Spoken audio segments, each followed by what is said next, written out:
इस कार्यक्रम की पुण्यार्चक हैं श्रीमती रत्नी देवी मोतीलाल जी पाटनी की पुण्य स्मृति में श्रीमती सरला देवी, भागचंद, उषा देवी, ज्ञानचंद, चैनकवर, दूलीचंद, ललिता देवी, संजय, स्मिता, राहुल, प्रिया, नितेश, सुचिता, रितेश, सपना, गौरव, हिना, प्रतीक, हर्षित, रिद्धि, प्रभात, सिद्धि, काव्या, ध्वनि, स्वरा, विधि, विधान एवं समस्त पाटनी परिवार जेठाना वाले ईचल करंजी भीलवाड़ा।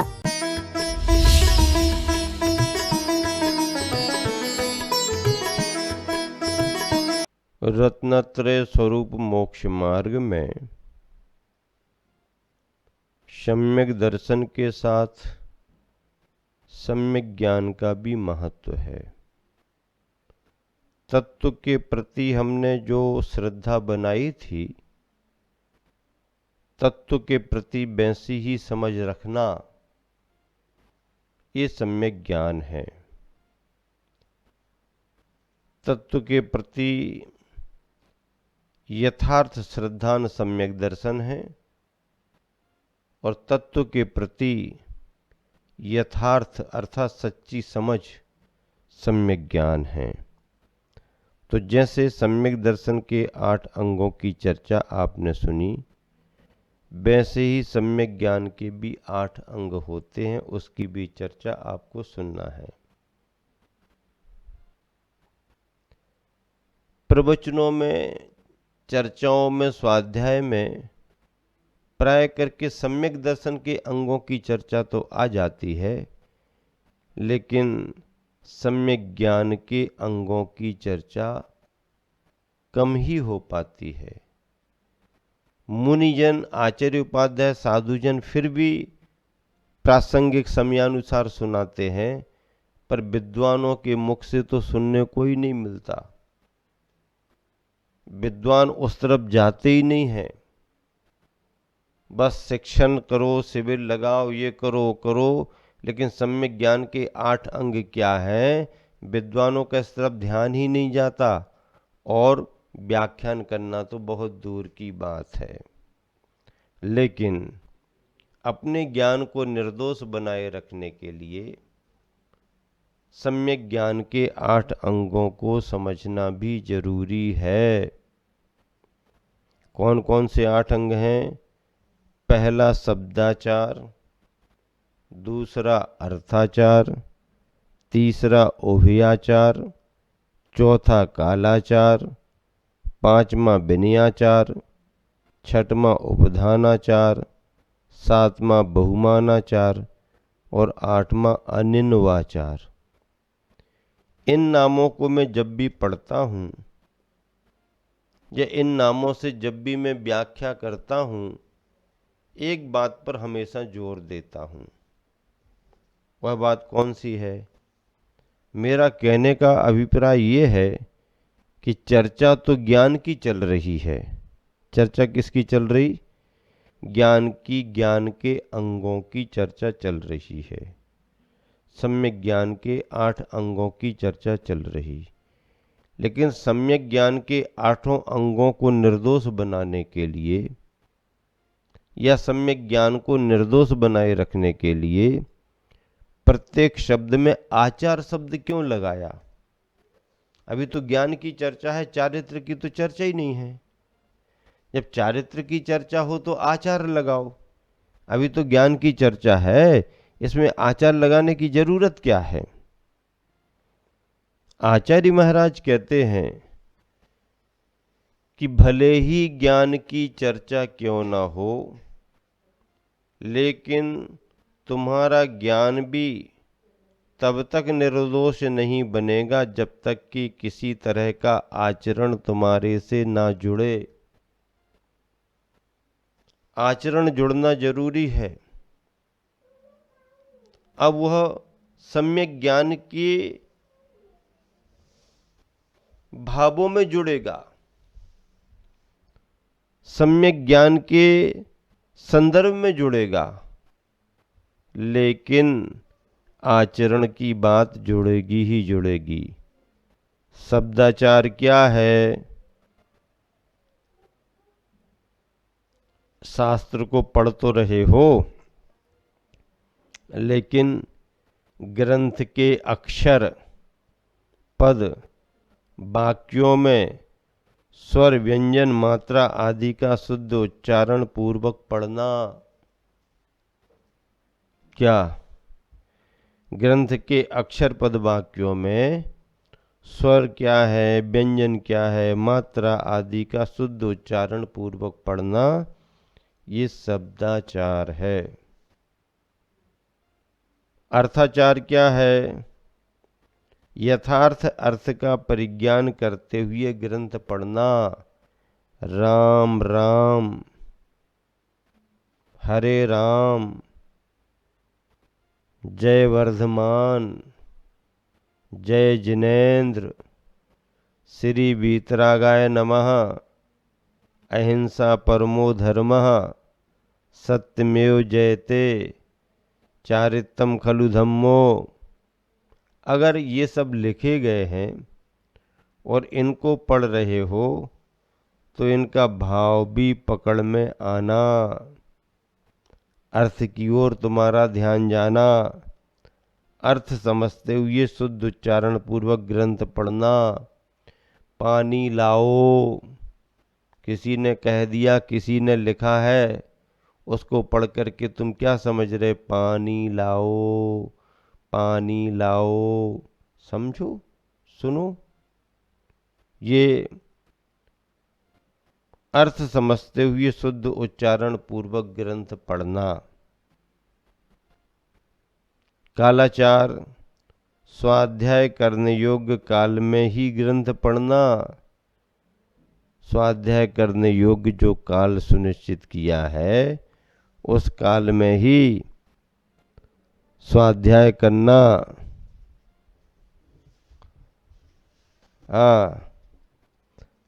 स्वाध्याय काल।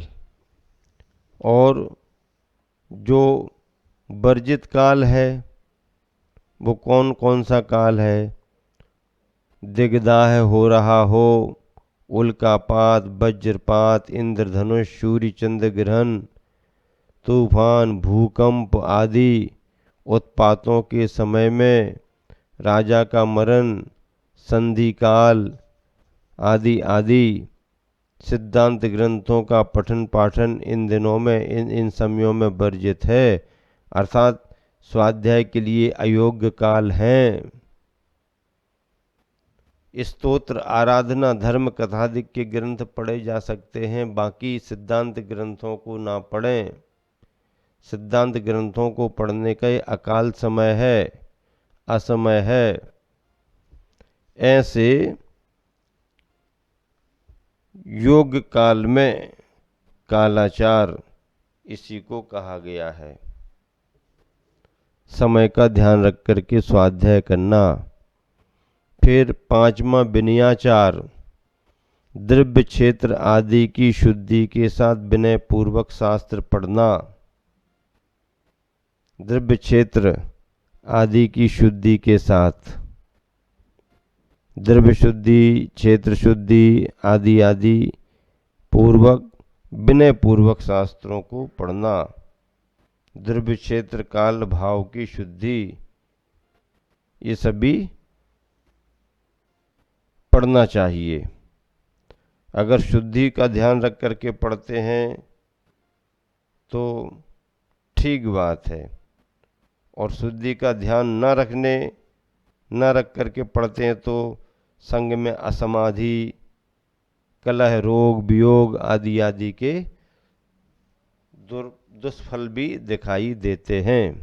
कुछ त्याग करते हुए ये उपधानाचार, बहुमानाचार, ग्रंथ, ज्ञान और गुरुओं के प्रति विनय आदर का भाव रखना। ग्रंथ का, ज्ञान का और गुरुओं के प्रति विनय आदर का भाव रखना, ये बहुमानाचार है। अनिन्नवाचार, जिस शास्त्र या गुरु से ज्ञान प्राप्त किया है उसे न छिपाना। निन्नव यानी छिपाना, अनिन्नव यानी नहीं छिपाना। किसे नहीं छिपाना?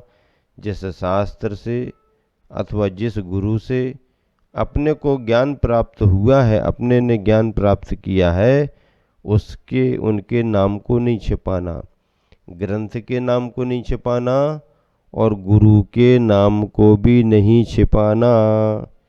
ये सम्यक ज्ञान है।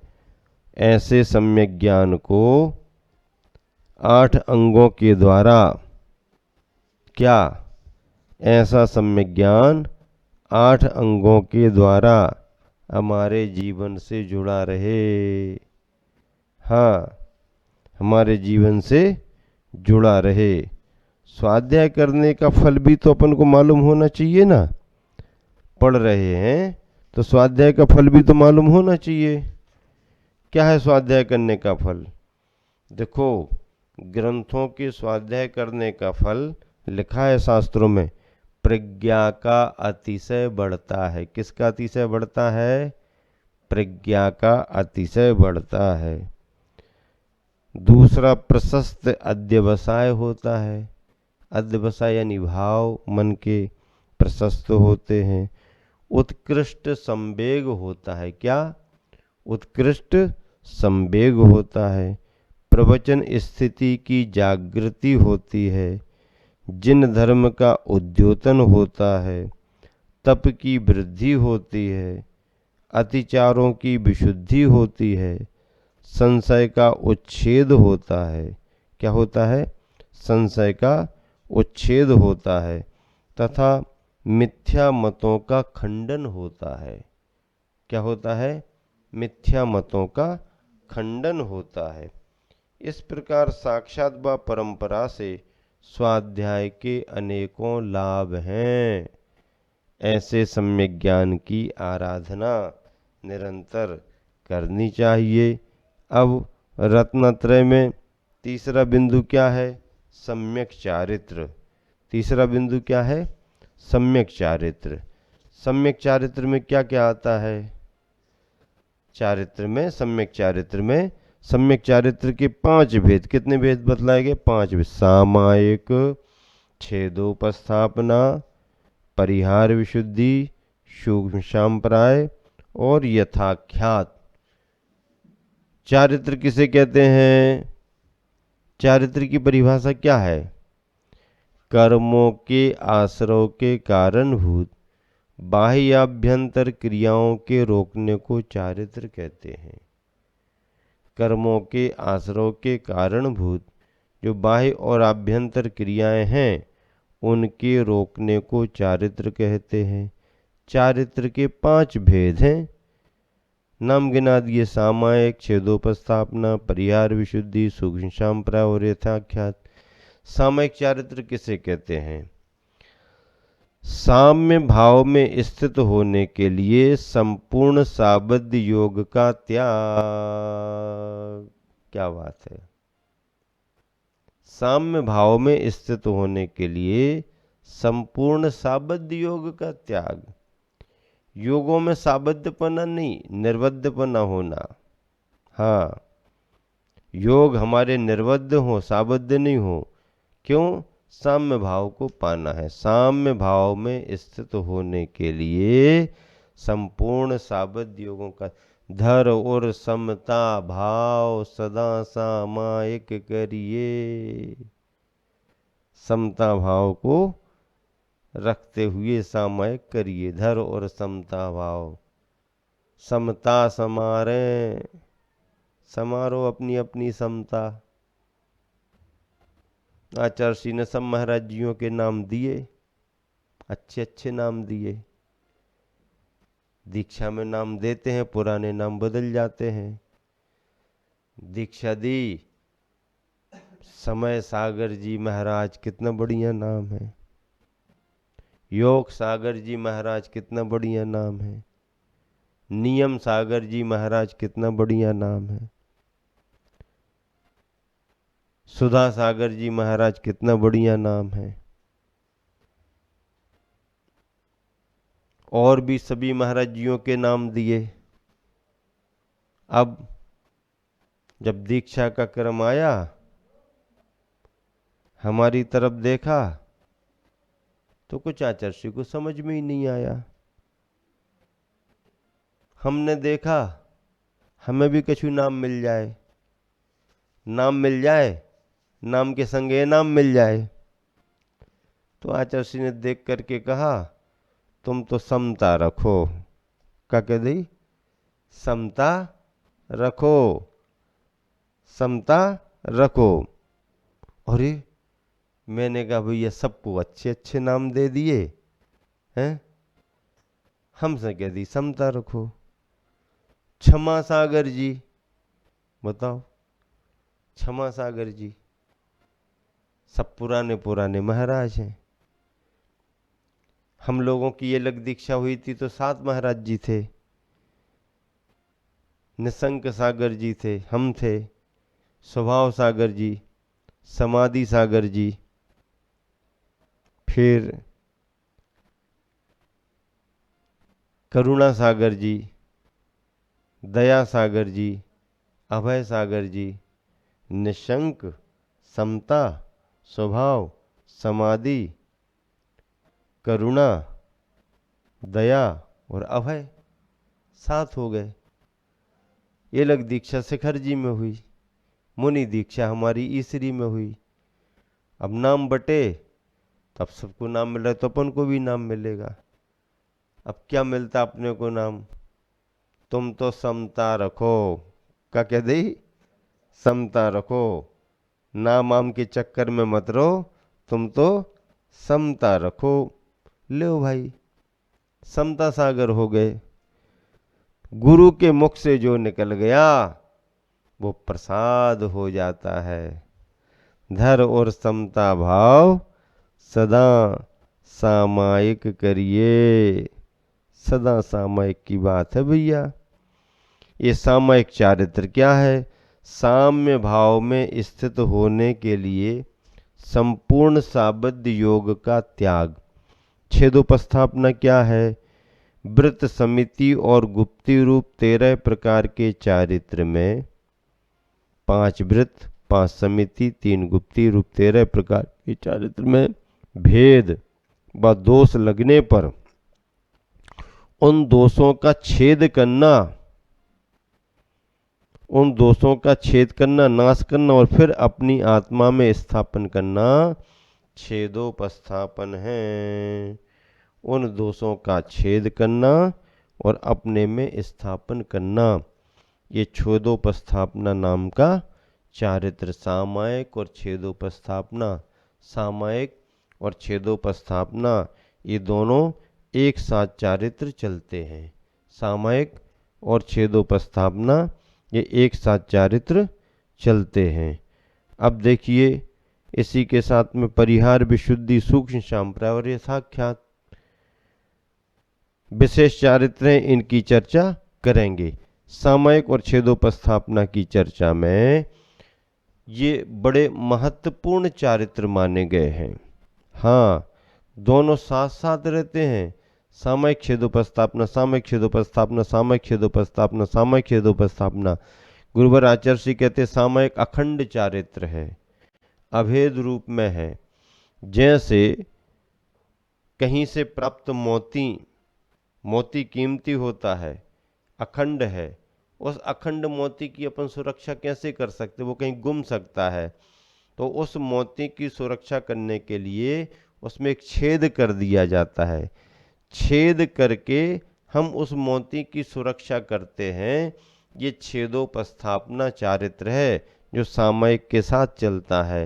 अर्थात साम्य भाव में स्थित होने के लिए संपूर्ण साबद्ध योग का त्याग, सामायिक चारित्र, और फिर वृत्त, समिति और गुप्ती रूप 13 प्रकार के चारित्र में भेद व दोष लगने पर उन दोषों का छेद करना, नाश करना और फिर अपनी आत्मा में पुनः स्थापन करना छेदोपस्थापना चारित्र है। इसकी शेष चर्चा आगे करेंगे।